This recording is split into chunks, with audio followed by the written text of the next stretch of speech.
ultimately, you have to begin to embrace a bigger vision.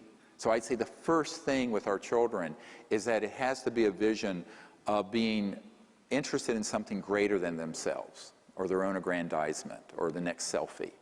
So it is a spiritual value, where the concern is for the future of our planet, the helping of others, and doing things, even at great risk to yourself, or ridicule and estrangement from your peers, that you're going to do it because it's the right thing to do.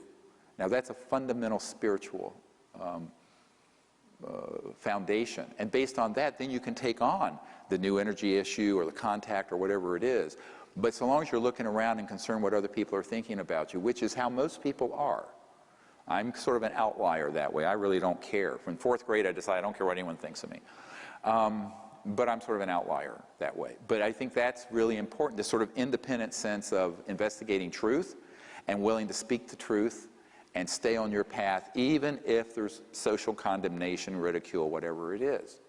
And that's moral character. To me, that's moral character. And that's one of the things that needs to be taught, because just having the information about the technologies or contact isn't enough. There's this deeper moral character that we need to inculcate in our children and in our culture.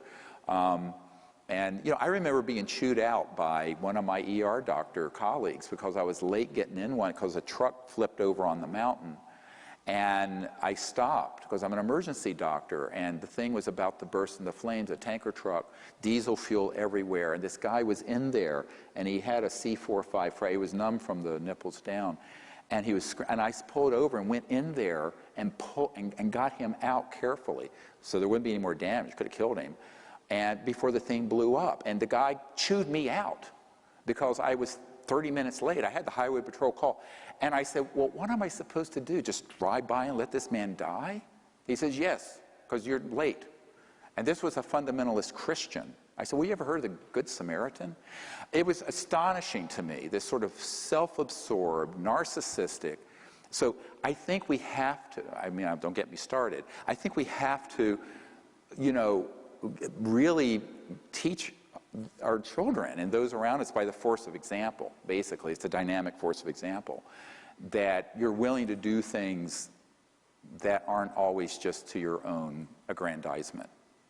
And that's important. I think it's really important, by teaching by example.